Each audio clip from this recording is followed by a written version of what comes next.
Hello, kukunin natin ngayon ng ORCR. Cold start muna natin habang ididikit natin yung sticker.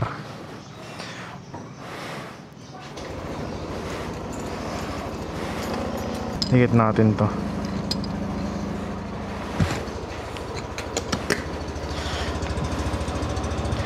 Neo Boys. Yan. Neo Boys PH. Let's go. Tas umaambon pa, sarap. Nananadya eh. Grabe naman yan. Yun tayo eh. Yung tsaka paalis dun naambon. Yung tsaka paalis dun umaambon. Bad trip. So tara. Yung odo pala ng motor natin 460. Punta tayo ngayon sa Casa. Meron na raw yung ORCR ko tsaka plaka after 23 days lang.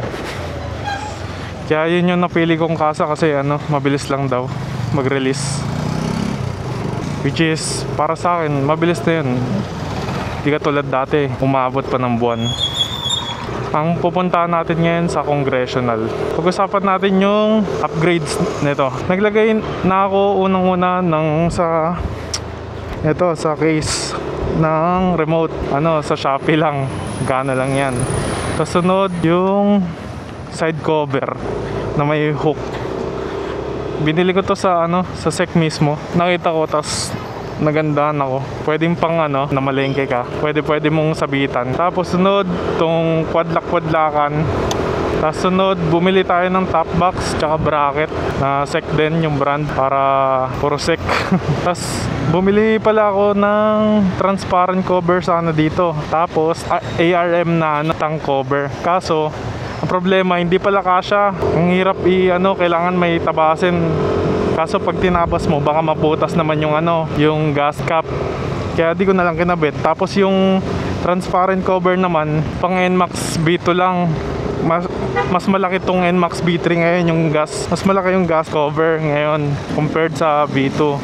Tapos planning ako bumili ng mags kulay red or kulay titanium. Yung Jiren SF01, yung semi-forge. Ang bala ko color red para maiba kasi halos nakikita ko puro silver. Tsaka yung concept na gusto ko, black and red. Parang ayon sa name natin. Try na rin natin kung pwede pa-change oil doon ng kahit 461 odo pa lang. Nakatambay lang sa garahe. Ang alikabok niya na nga naliligo na sa alikabok dahil kakaintay ng ORCR. Yung shock niya sa harap, parang gusto ko iparepack. O kaya kasi may feeling ko matagtag eh. Tapos yung rear shock naman, bala ko dito RCB BD series, yung titanium. Yun para hindi na matagtag. Preno naman all out RCB sana. R1 caliper sa harap, tas S26 na RCB sa likod. Kaso sinabihan ako ng bossing ko, bossing means papa ko, na pa isang taon ko muna kasi yun nga baka daw yung warranty after matapos ng 1 year na warranty nito, papakabitan na natin nun sana. Tapos yung panggilid, bubugbugin ko muna yung CVT, yung stock na CVT. Tapos ang bala ko RSA to kaya JBT. Yung bala ko dito sa panggilid niya, bubugbugin ko muna ng up to 2,500 o 3,000 na odo. After mabugbog, yun, RSA to JBT. Yung full set na talaga para ramdam. Wait lang, andito na pala tayo guys. Ito pala. BRB, kunin ko lang yung plaka. So ayun, mission failed tayo. Mission failed. yung OR ko sinend via email.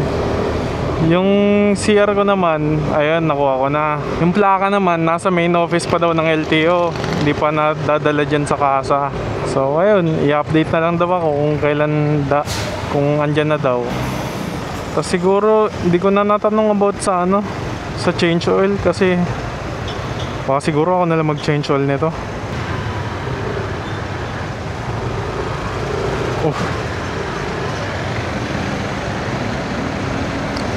Taas kasi ng ano. Itong problema ko sa NMAX na to. Ang taas ng side mirror. Oh. Parang tatamaan lahat ng side mirror na makakatabi. Yun lang naman problema ko sa motor. Pero pwede naman ano, may nabibili naman na short stem na lift type din na side mirror. Hanggang dito lang. Mag pop up na lang ako ng picture dyan, makikita nyo yung tinutukoy ko. Di ba yung motor? Rekta, naka-add na agad to sa LTO portal yung NMAX. Kasi pag binili mo tong NMAX, oh grabe naman tong ulan. Kasi pag binili mo tong NMAX, ano, may kasamang tatanungin kung ano yung portal number mo. Tapos yun, mga few days later makikita mo na sa vehicles na naka-add to. Kaya pag na NCAP ka, makikita mo agad sa ano, sa system na may violation ka. Pero grabe no, ligo agad sa ulan. Wala nang plaka, naligo pa sa ulan. May ano ako dyan, kapote ako. Kaso hindi ko na gagamitin. Lapit lang naman ako eh. Grabe ba? Naligo pa sa ulan nang wala sa oras. Masana sa cellphone ko ah. Yung pinakabit ko nga rin pala dito na upgrades sa ilaw, Tenlo X1 Plus, 60 watts ba yun o 50 watts? Pero sobrang lakas na, akala mo mambubulag na multo eh. Tapos nagpakabit na rin pala ako ng PIA horn. Tulad nito. Ganon, diba? Ingay. Nagpa home service lang ako ng kabit para convenient na. Tapos padating na yung ano ko, visor ko, yung wind visor sa harap na clear. Tapos yung ARM na garnish. Yung color niya silver, pero babalak din ako kumuha ng kulay red na garnish para ayun nga, black and red concept. Tapos yung mags, Jiren SF01, kulay red din. Big disc niya, ang pinag-iisipan ko, Black Diamond o 7 speed. Pas muna tayo sa Kamui. Kahit mags tsaka big disc lang muna. Tapos stock caliper. Kasi baka ibato na sa akin itong si Madar eh, ng bossing ko eh. Nakakuha naman ako ng approval na ano, na bumili ng mag, kaya goods na tayo doon. Yung big disc, hehehe, hindi ko alam. At least stock caliper pa rin naman, di ba? Ang balak ko, di ba, black and red concept. Kaya ayun, pangalan ng NMAX natin, Madara. Ang unang pangalan niya talaga, Maxine. Kaso na-realize ko, ang dami palang pangalan ng NMAX, Maxine. Kaya para maiba, Madara na lang. Tapos naghanap din ako ng mga black and red na concept ng NMAX. Bilang lang nakita ko eh, like bilang na bilang sa kamay, mga 3, 5 nakikita ko sa TikTok, ganon. Bilang lang eh. Tas puro NMAX V2 pa. Tas yung ibang concept na nakikita ko puro Indo concept, puro Star Mags. E bala ko circuit concept na ano, black and red, para maiba naman. Alam ko maganda yung black and silver, pero para maiba lang, ganun. Para pag nahuli sa NCAP, alam mo na, ikaw yun. Ikaw yun, Madara. Lupit eh, no? Hindi ko na nasauli si Meow. Mamadali kasi ako eh. Basahin muna natin to ng ano, ng tubig. Kasi yung acid rain. Mission failed successfully na ewan.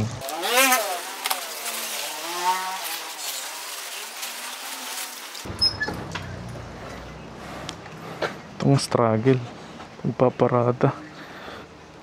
Yeah. Kasya pa 10. Dito ka sa gitna, tapos dito ka sa kaliwa.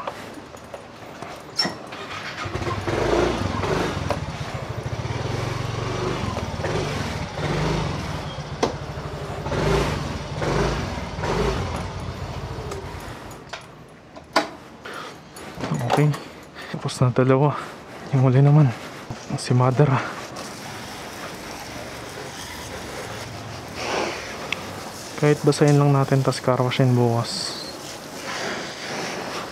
Paano magkakasya to? Ang sikip. Kasya pa ba? Ganyan. Tapos ganyan. Tapos patay makina. Tapos yeah, buhatin mo. Kasya naman yung harap kasi yung manubela. Oops. Dahan-dahan. Oops. Tumama preno. Oops. Tapos buhatin natin. Papunta sa atin. Yeah. Hindi siya magaan guys. Itong struggle lagi. Napasok naman. Goods. Yeah.